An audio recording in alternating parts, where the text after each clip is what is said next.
You are listening to SEC State of Mind, presented by FanDuel. What's up, everyone? I'm your host, Taylor Davis, joined as always by Jason Campbell.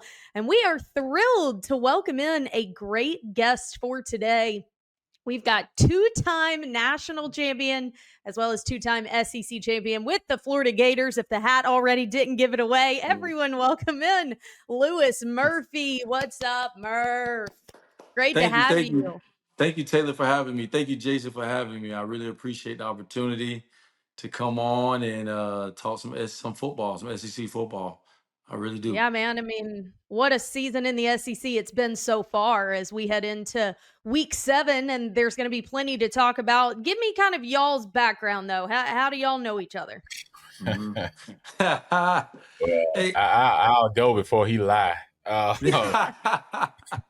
When I got traded to the Raiders in 2010, Lewis Murphy was one of the first people I actually got a chance to run into, and he was a lot of reason why I asked to go to the Raiders because I had a choice. Washington had approached me with 2 teams and everything, and the Raiders was one because of the speed, athleticism that they had, the receiver position, and Al Davis was all about having fast guys, and I was like, and they were young. Yeah. When I was in Washington, I played with a lot of older players. I wanted to kind of be like, with some younger guys, with me feeling like a vet. And Yeah. when I got there, Lewis, kind of showed me some apartments or, I guess condos to rent or lease or whatever. And ironically, he ended up having me to lease an apartment under his. So, every Thursday and Friday, this man's at my door knocking because he know I got food at the house. He want to eat. And my mom come in town. Nice. My mom's gonna cook, and so he comes out, eat up all our food, take to go plates back upstairs. you know, all these things. So, but that's how we ended up kicking it off, and I became big bro. He became my little bro. That's Yeah, awesome. yeah. He in dire situations with the football, he made sure he came to me. So Nice. I always had his back. No, but honestly, Taylor, no, it was. I mean, it's the truth. He's my big brother. Showed me how to become a pro in the NFL, and just how to carry myself, how to be, really just how to be. They call it a pro's pro, Yeah. and he taught me how to do that.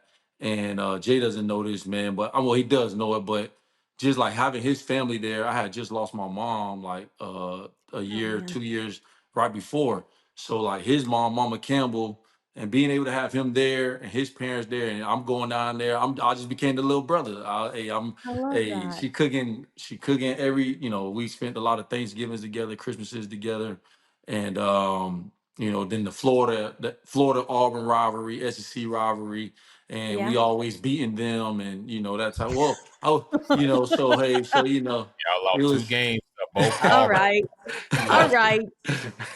It was sweet for like 5 seconds, and then we Yeah, got all back right. into the competitive nature, but really cool, really cool. Some of these relationships, obviously, the foundation is the gridiron, but they go so much beyond the game, so I think it's really cool, to have you on here, and like I said, quite a perfect time to have you because your Florida Gators just pulled something off that, man, it just feels like that's been the narrative. Just when you think hope is lost, just when you think Billy Napier's out the door, this team rallies and this team figures it out. And they did that this past week, defeating Texas 29-21 in the swamp. So I want to get your pulse on this Florida program, the team, the fan kind of perspective of things right now. How much does this game repair in the grand scheme, and what do they need to take from this through the rest of season?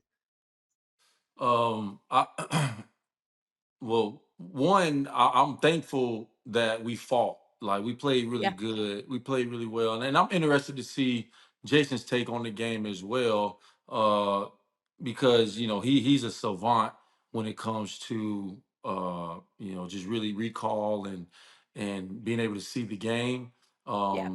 But you know, man, I like you said, they Taylor, Billy's always closing the door. Is like the door's about to be closed, but he I keeps it know. propped open just a little bit, right? And I mean, this is our first game, really seeing Lagway, really get the ball downfield. I mean, Yep. 2 words, Dallas Wilson. I mean, we've been waiting on him to arrive. I mean, he hurt his foot, but when he stepped on campus in spring as a true freshman, spring game, he had 10 catches, 195 yards. Yeah. And that's been the whole talks. Hey, Dallas Wilson, when we get Dallas Wilson, he's going to be the #1 receiver as a true freshman. And he reminds me of the kid from Ohio State as well. His name just slipped my mind. But yeah, so being able to have that #1 target, we beat Texas, upsetting the #9 team in the country, but we have a tough schedule. And I'm not sure, we have Texas A&M this week, and then we have Georgia, Ole Miss, Tennessee, Florida State. So it's going to be a tough outing for the rest of the year. I think we're ranked #1 toughest schedule in the country. And but I like what I saw. I like what I saw. I like that we fought. I like that we defense played really well. Archie Manning, we kind of balled it up Archie Manning, but honestly, I like Archie Manning. I know there's a lot of people kind of giving him, I see Taylor go. You can crucify me, I'm Taylor. not You getting it, Murph. I'm you not could go getting ahead. it.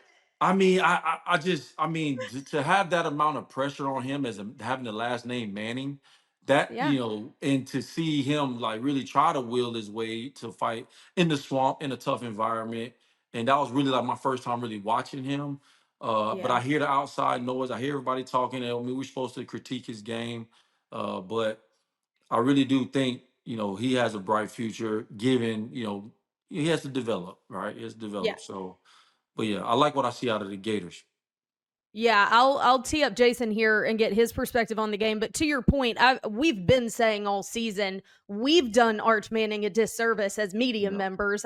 Jay and I have not exactly. participated in it. Let's be clear, but media hypes that up. I mean, there was a Heisman in his hand before the season started. It was Yeah, ridiculous hype around a guy that had yet to prove anything. The only time he proved anything last year was against lesser competition in very comfortable settings.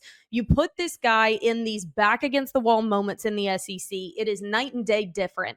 And one yeah, thing about Florida this season, the defense has been playing well. playing The well. offense has been Yeah, the issue. And so mm, it didn't surprise me at all to see the defense make his day difficult. 6 sacks on the guy. Like, yeah, that's just, you're asking for trouble for even the most veteran quarterbacks in a situation like that. The defense held Texas to just 52 rushing yards. They couldn't yeah, get anything going on the ground. So all of that is just going to exacerbate Arch Manning's pressure, struggles, decision making. You saw all of that on full display. But the offense really felt like it kind of put more together than we had seen. Lagway was 21 of 28 for 298 yards. So, Jay, just kind of your takeaway from maybe a step forward, a step of progress, and certainly some confidence that could be taken for this Gator squad. Well, you talk about Lagway. That's his first game this season where he really like showed promise. He Mhm. struggled the first 4 games of the year. We know he missed all the off season trying to have surgery, and I tell people all the time, you can't get those days back, and it doesn't matter how many hours you spend during the season trying to assimilate an off season program and how important it is. You just don't get them days back, and you feel like you're chasing down the entire time. But it felt like the bye week was at the right time for Florida. Yeah. It felt like they had a chance to really dissect their offense, because that's been their Achilles heel over the last couple of weeks. And you think about it, like they was able to pick up first downs after going 0 for 13 or something against Miami on third downs, yep, and you still in the ball game 13-7 with 6 minutes to go. So they're always been knocking at the door, but offensively, they just been so bad, Yeah. right? And mhm, and all of a sudden, now Lagway 289 yards passing, 2 touchdowns. Wilson 6 catches, 111 yards. Two young guys exploding on the scenes. But then to me, defensively, we know you've been playing well, but to get 6 sacks on Arch Manning, who's a mobile quarterback, so that Yeah. yep, means what you weren't just rushing the passer, you was also playing containment. You kept him in the box so that way he couldn't escape, and you got those other sacks. So, from that standpoint alone, it just goes to show you that this team is a talented roster. mhm, And these ADs now don't think about this. if they was to fire Billy Napier during the bye week, the players get 30 days to go in the portal. Oh yeah. Yeah. So even though they can't just go play for another team immediately, they can start We can searching bounce. there and everything for their next place. So in order to keep this team together, you got to kind of keep the coach there. And I think from that standpoint, that paid a lot into it in the bye week. But we called it, Taylor. We said last week that Florida was going to be the team to upset Texas. Like we could see that coming a mile away. Texas was a team that played Ohio State. Really good defense. Matt Patricia tried to show the NFL zone blitz scheme, Yep. and they struggled. And then now you see Florida come in. They assimilate some of those same things. And did Texas miss some open receivers? Yeah, they had people going down the field open, and they overthrew them, and everything. So I just think this game was more about Florida, but to me, it spoke a little bit about Texas as well. That we overly pumped Texas up this year, Yes. and just because of the quarterback position alone. But you gotta take this whole thing in consideration. Like the SEC gonna tell you who you are. You are what your record tells you are at this time. Well, and I think that's an interesting piece for Florida that they are what their record is, and I don't know who the heck is scheduling their out of conference matchups, but Miami, calm down a little bit. South Florida, they're having a great year. I know they're a group of 5, but they are an incredible team. They seriously, an American team is going to be knocking on the door postseason. They are going to play spoiler for somebody. You've got Memphis, North Texas, USF, Navy that are really making splashes right now. So Florida having to add that doesn't help anything. But look, in the SEC, no rest for the weary. And as much good as can be taken from this week, they've got to multiply it as they head to Kyle Field, because Texas A&M is sitting at 5-0 for the first time since 2016, and they arguably have one of the best home field advantages in the country. They were that fired up against Mississippi State. Imagine how that place is going to be with Florida coming to town. So Murph, just kind of your take on what the Gator squad has to take into Kyle Field, because yet again, your back is against the wall. You're not favored. Everyone's counting you out. Now you add the element of going into one of the most loud, hostile environments for an offense that is still trying to find some rhythm. You know what, Taylor? I gotta be honest. It's just it's the love-hate relationship with Billy Napier. It's gonna fall on it's gonna fall on him. I gotta be honest. It's because honestly, just to go back to the Texas game, we still almost lost the game. He called a timeout to help them. I was like, what are you doing? Let the clock run out.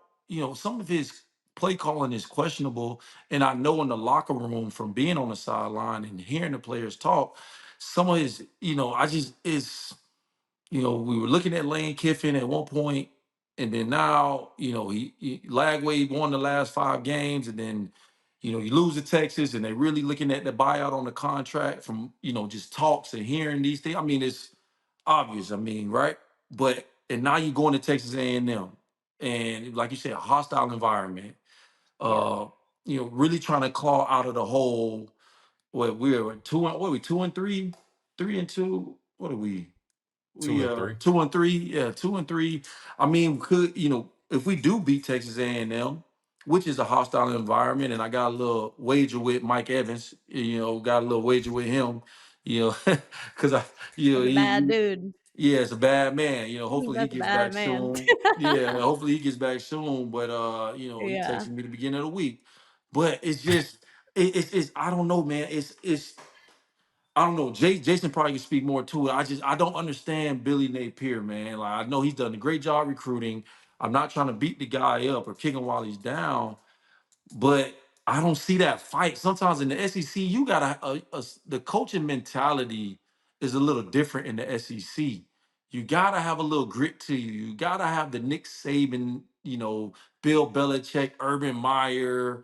You gotta have those types of, even Gus Malzahn at a time. Like you gotta. I don't ever see him get upset. And in that environment in Texas A&M, like you gotta have your troops rallied up to go, and I just hope he does it. I mean, Put it this way. Coach DeBoer, Alabama fans apologized to Coach DeBoer this past week, right? After beating Vandy. Look how far we've come. But when you think about his demeanor, right? His demeanor has changed on the sideline. Mhm. Do you see Florida fans and the alumni if Billy Napier goes out and beat A&M this week? How are you going to be feeling then? Like if he just Hey, beat Texas and A&M? if you that's what I mean. But it's hard to bet for the guy. It's hard to pull for him because you know what ball look like. You know what good ball look like. Good coaching looks like, and sometimes it doesn't. I mean, the not calling. I mean, Tennessee last year, multiple games, multiple going for it on fourth down, going for two. All those decisions is just like kind of the straw that broke the camel's back. It's like, hey man, we passed the 2 minute warning.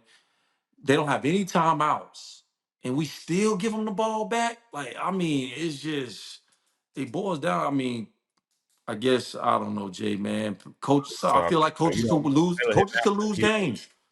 Okay. And I hope he don't lose it for us. I think we have the talent. I think we have the players. I believe, we have a run game. Our defense is doing really well. Turnovers. We had a pick, I think 2 picks last week. So I mean, it's just tough to say, hey, we're going into Texas A&M and we about to roll over. We about to roll them over. Like I don't. It's going to be a hard fight. It's going to be a hard fight. But with our roster on paper, we got all the tools to do it. Yeah, I think that this is a classic example of just how much more challenging coaching is in college football these days because this narrative is the Exactly. case for a lot of these SEC programs. LSU's roster is stacked. Why isn't Mhm. Brian Kelly getting it done? Why are they losing to Ole Miss? Auburn's roster is stacked. Why can't Auburn Bingo. put an offense on the field? Like, there is an increasing challenge for college coaches these days for a variety of outside reasons that is impacting the product on the field. And I do think that the added nature of going from a smaller group of five school to a program like Florida that is so rich in history and tradition of success was a bit of a gobsmack moment for Billy Yeah. Napier. This is a different league. It really is. But I Mhm. do think that there is something to be said about the comeback. And it happened last season for Florida. And for all we know, y'all are going to have a couple more big wins this season that does give you courage that there is something about him that still has the locker room. Or else these Yeah. guys in this day and age, the Yeah. players hold the power, Murph. They could have bowed out by now. Exactly. I agree 1,000%. 1,000%. You hit it on the head. I mean, it's tough because like the group of five, like you mentioned, I went to the USF versus Florida game. My Hmm. nephew plays for USF. So I Okay. wore a USF shirt with a Gator hat. And to see that game, to see like Billy, it's you hit it on the head. He has the locker room. In this day and He age, does. he has to. He has Hmm. to have the locker room because these guys would have been checked it in and been called it Exactly. quits for him. So I guess I'm guessing he's a loving guy. I think they like Hmm. him as a coach. But like you hit on it, it's a different league. It's a different type of player. Sometimes you got to get in players' face mask. Sometimes you gotta, when you're going on the road to Auburn, when you're playing against LSU on the road, when you're now Texas and Oklahoma and the Georgias, you can't have a coach over there that's just go with the flow.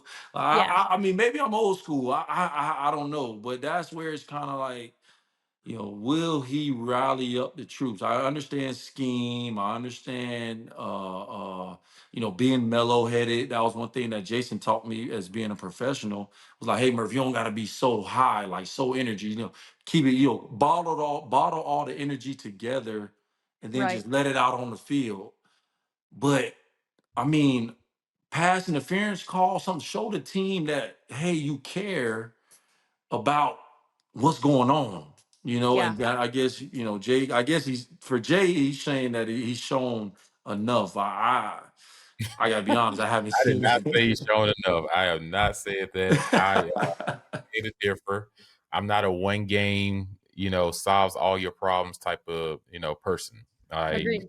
Your resume is updated each and every week, Yeah. and we live in an updated resume type of games and atmosphere. And it's the same way, Murph, when we play pro ball. You update your resume every week. Yeah. And it's becoming that way in the SEC, Taylor. There's 9 games that we'll be playing next year in the SEC. So it won't be the three outside conference games. You'll get 2. So when I just think about it as a whole, you start to look at your overall future. When they make a decision on Billy Napier, it's not going to be because he beat Texas. It's not going to be because he beat Texas A&M. They're going to take the whole involvement of the season in the last 3 years, and they're going to say, what have it looked like? Are we getting better? If they can't say naturally say, are they getting better? You have spurts and moments, but spurts and moments is not your reality. You know what I'm saying? Your reality is totally different. There's a reason you broke up with the ex-girlfriend. There's a reason Taylor left the ex-boyfriend. You know what I'm saying? Like at some point in time, there was a reason, right? So you can't get caught up into the one great conversation that y'all have post dating You're and right. all say I want all the way back in. No, you Yeah. know what I'm saying? You got to still look at the overall picture of what you're doing. And I think that's for a lot of programs this year. I think there are a lot of teams this year where coaches are having to update their resumes. I think there's a lot of players now because of the salary cap. You got to update your resume or move aside because Yeah. now it becomes a business and teams got to decide who's going to be on that football team for next year and who's not going to be on that football team next year. And you can't wait till the end of the season to start making those decisions because the transfer portal goes quickly this year. So it's not like the last couple of years. There's no spring transfer portal. So either you buying into my program or you're not. Yeah. Uh, So Justin, so question, I don't mean to interrupt, Taylor. So question. So no, what go. do you think that is that Billy Napier has seen the end of his days at Florida by the end of the season? I think if you look at the Florida alumni and you look at how Steve Spurrier talks about the current regime, I think they was 80% have sold real estate on Billy Napier. I think he bought back 5% of the 80% just a little bit the other day. Okay. But he still has 75% to go. You know what I'm saying? Like he's going to have to win the Georgia game. Like, the cocktail party. He's got to win that game. Like if he wins the A&M game, the ship starts going in the right direction. Like I said, until it's divorced, you still have hope, right? So he's looking at it like, hey, there's some upcoming games that I can go and get that can change my entire outcome. But everything starts now for me is you had a resurgence of your offense after the bye week. Now Yeah. A&M got a full tape of what you just did against Texas. Now, can you do it again offensively against A&M? If you do it again offensively against A&M, then I say, okay, you learned something during the bye week. But if you go out there offensively this week, Taylor and Murph, and you lay another egg offensively, then you only got up for that one game because now you don't know how to come back that with another great week offensively. 100%. And I think that a lot of these athletic staffs, athletic directors also start kind of having to look to their left and their right of what's going on around the league. And Sam Pittman's firing maybe exacerbated some of that because you got to get into conversations Arkansas. before other people claim the guy that you would want to. So I do see both sides. I see a world in which Napier doesn't get it done in the next couple of weeks and Florida feels like we have to be in these conversations. But I also see a world in which he keeps hope alive. Same thing happened last season and they went on a run. So if you jump too soon, you may be doing the wrong thing. I don't know if Auburn looks back on some of their operations the same way. Hindsight's always 2020, but it's definitely a difficult decision. Bottom line, Florida needs to go make another statement in Kyle Field. Before we let you go, Lewis Murphy, got to get your pick. Got to get your pick. What you feeling? I mean, I could guess how we're feeling, but Texas A&M is currently favored 7.5. The over under 47.5. Thanks to our friends over at FanDuel. What you thinking for this one? Ooh, Texas A&M favored by 6.5. 6.5. The line keeps changing, Okay, it which is keeps weird. changing, keeps changing. Am I going with my heart or am I going with my mind? You tell me. Going with your money. You got to put money on the Yeah, words. where's your wallet going? With my wallet going, oh man. I mean, all right, we on TV. All right. If I'm my wallet, I'm gonna go. I'm gonna go. If my wallet, I mean, no, I can't do it. I can't do it. I'm going Florida. I'm going Florida. I'll go. Okay. I'll go Florida. Wallet, mind, and heart. I'm gonna go 21-17. 21-17. Okay. Upset. Upset I alert. I like like it. the quarterback at Texas A&M. What's his last? Is his last name Moon or Moo? Reed, Reed. My Marcel bad. My Reed. apologies. Yeah. Close. hey, hey, Jay. Hey, Reed. They got Reed It's over there. fine. And then you got your boy. Hey, Mhm. hey, hey, stop laughing now, cause hey, you know I ain't gave you no crap Hey about man, Auburn now. you made your pick. I Let me ain't make gave you my no pick. crap. You done made your I ain't gave you no crap about you done Auburn now. made your Y'all at the pick. bottom of the SEC. Hey, You at the bottom. Yeah, we're terrible. We talk Go. about it a lot, so Okay. it's hey, fine. hey, we won last week. huh? We won last week. We was on the bye. Oh We yeah. was We on the didn't bye. Okay. lose. You can't say we won. We just didn't You lose. didn't Yeah, lose. exactly. All So we right. won. Yeah, because We won mentally. We won mentally. Oh Mentally, we boy. here. mentally. I'm taking Florida in the upset. Game over. Taking Florida in the upset. This is what Billy Napier did last year. History repeats itself. I think he goes into A&M. Mississippi State had A&M on the ropes early. They let him pull away late in that ball game. I saw it. But you give me a really good defense. Mississippi State doesn't have a great defense. Florida Yeah. has a great defense. And you Yep. give me just a little bit of offense. Texas A&M offense, Taylor, you seen it. They sputtered over the last couple of weeks. They had a little bit of a breakaway last week in the third quarter and fourth quarter. I don't see that happen against Florida defense. I think Florida goes in there and pulls up the upset. I like it. I like And it a lot. You said this is what Napier does. This is also kind of what DJ Lagway does. We saw it last season. That first great game of his, he Mhm. took off from there. It was like he needed a little bit of reinforcement that, like, this is what I do. So maybe this game in the past week against Texas will translate moving forward. Lewis Murphy, where can the fans find you, follow along everything that you do in your coverage? yeah, you can find me at One on Ones Podcast, a sports debate podcast, the number one ON, the number one S, like one on ones. You know, one on ones like wide receiver, DB drills. It's a sports debate podcast. We gotta have you all on there. We strictly debate sports, coming and going. We've had a lot of people on there. Cam Newton. We've had Jameis Winston on. We're gonna have Jason Campbell on as well. So yeah, we are strictly a sports debate podcast and who we like. And Jay, since you showed some love with the Florida Gators, man, I'm taking Auburn to Okay. upset Okay. Upset Georgia. I'm gonna Georgia. take Auburn. Okay. Yeah, I'm gonna take your boy Jackson Arnold. I'm gonna take them boys. Hey, number one. I like number one. Y'all receiver number one. I like him. I like him a lot. Yeah, Singleton. Singleton. Okay, yeah. Hey, I like your pick, Murph. I like your pick. Like I said, we'll definitely come on y'all show, Yeah. and maybe you can see us a little bit. 'Cause I know your camera got you a little shadow this evening, but that's all right though. You hide behind the shield, as they say. Hey, You that's know, the thing. Hey, and a big many brother, you words. see this, Taylor? This is But what I have to deal with. And I'm gonna pray for Oh, you I know. and your seasons Yes. with Jay, because that's Thank what you. he does. He gonna always mess with I little know. bro. I just got a new house. He like, let me see your house. Oh, you need some drapes. Like, what? Like, Oh, he'll have you renovating your entire oh house, man. Murph. Don't show him anything. Get out of I'm here. like, Jay, man, I just got the Oh, house, man. man. You talking about these drapes, man. Like, come on, man. Get out of here. Heck no. Don't let him get after it. All right. Well, Lewis Murphy, thank Thanks you for so having much me. for joining us. This was another episode of SEC State of Mind. Make sure you like and subscribe if you haven't already. And come on back next week as we break down all the Week 7 action.